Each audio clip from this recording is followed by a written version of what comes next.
Assalamualaikum warahmatullahi wabarakatuh. Kami mahasiswa Institut Teknologi dan Bisnis Trenggalek, Fakultas Ekonomi dan Bisnis dari Program Studi Bisnis Digital semester 6. Video ini dibuat untuk menyelesaikan tugas dalam mata kuliah Business Development dengan dosen pengampu Ibu Agnes Dini Mardani SPD MPD.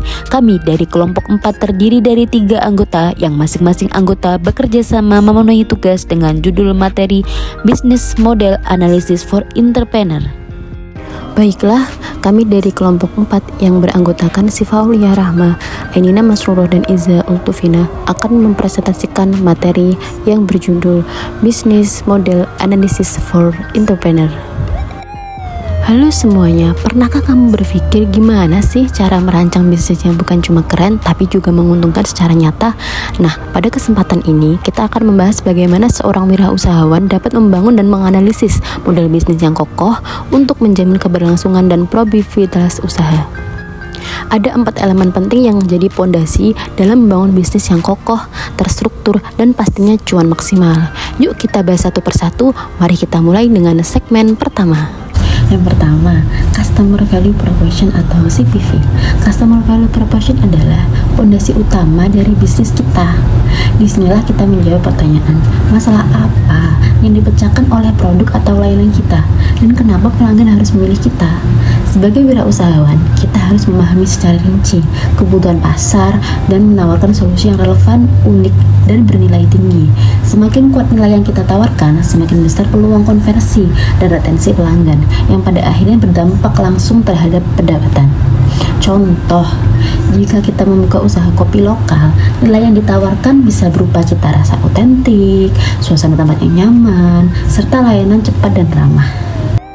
Teknologi and Operation Management itu dibagi menjadi 3. Yang pertama, segmen kedua adalah teknologi dan manajemen operasi.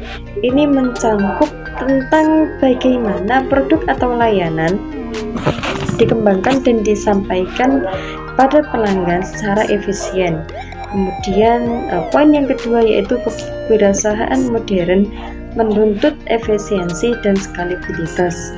Penggunaan teknologi seperti penggunaan sistem pos digital, aplikasi pemesanan online, atau bahkan EA untuk menjadikan manajemen stok akan meningkatkan produktivitas dan mengurangi biaya operasional.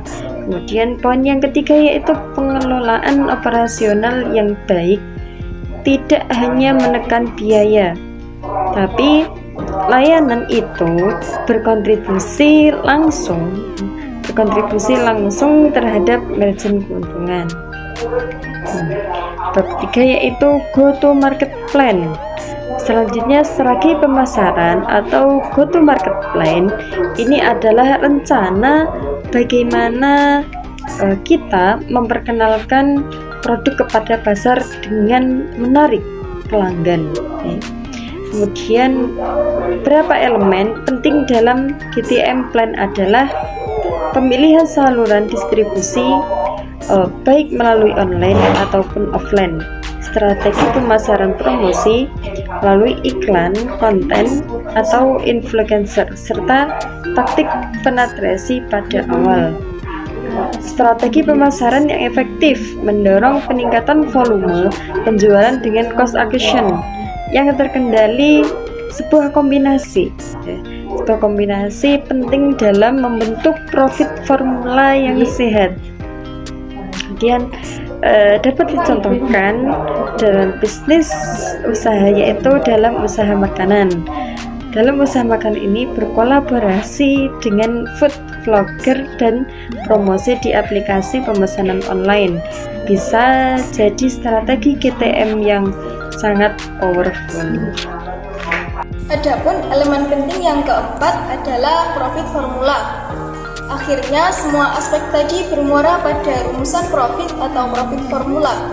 Ini adalah hasil dari bagaimana nilai pelanggan, efisiensi operasional, dan strategi pasar disatukan menjadi skema keuntungan yang nyata.